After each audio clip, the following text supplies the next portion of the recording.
എനിക്ക് ഈ കല്യാണം കഴിഞ്ഞ പെൺകുട്ടികളോട് ചോദിക്കാനുള്ള, നമുക്ക് ശരിക്കൊരു വീടുണ്ടോ? ഇപ്പം നമ്മുടെ കല്യാണം കഴിഞ്ഞു, നമ്മുടെ ഹസ്ബൻഡ് വീട്ടിലോട്ട് അയക്കുക.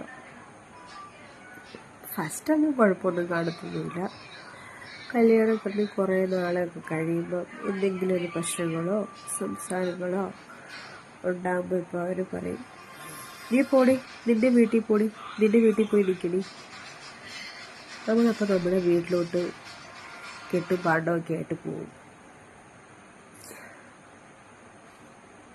പോയി കുറച്ച് ദിവസം അവിടെ നിൽക്കുമ്പോൾ നമ്മുടെ ഫാമിലിയിലുള്ളവർ നമ്മളോട് പറയും, മോളെ നിനക്കൊന്ന് അഡ്ജസ്റ്റ് ചെയ്തൂടെ, മോളെ നിനക്ക് കുഞ്ഞുങ്ങളില്ലേ, അവരുടെ കാര്യം എന്താകും, എനിക്ക് ജോലിയുണ്ടോ, അവരെ നോക്കണ്ടേ,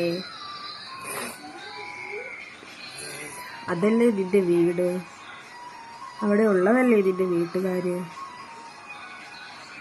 അപ്പം ഞാൻ ചിന്തിക്കുന്നത്, നമുക്ക് വീടില്ലേ? ഇല്ല ഗൈസ്, എനിക്കറിയാൻ മേല.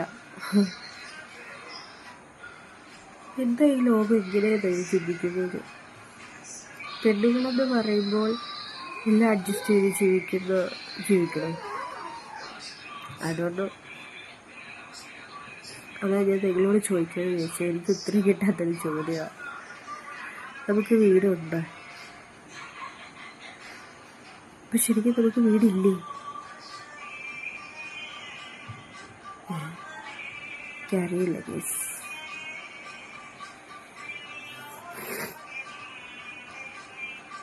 ആലോചിച്ച് തീരുമാനിച്ച് ഞാൻ പറയുവാണെങ്കിൽ പറയും, കല്യാണം നമ്മൾ സ്വന്തം കാലിൽ നിന്നതിന് ശേഷം മാത്രമേ കഴിക്കാവുള്ളൂ.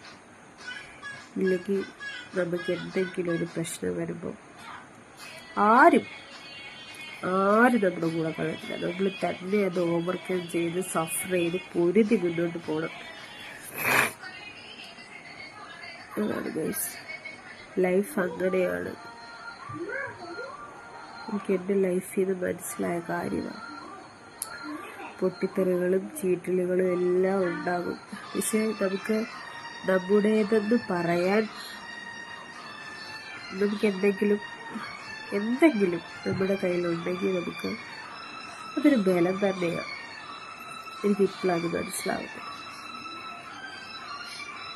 സ്വന്തം കാലിൽ നിൽക്കാതെ ഒരു പെൺകുട്ടികളും വിവാഹം കഴിക്കരുതെന്നേ ഞാൻ പറയുന്നു.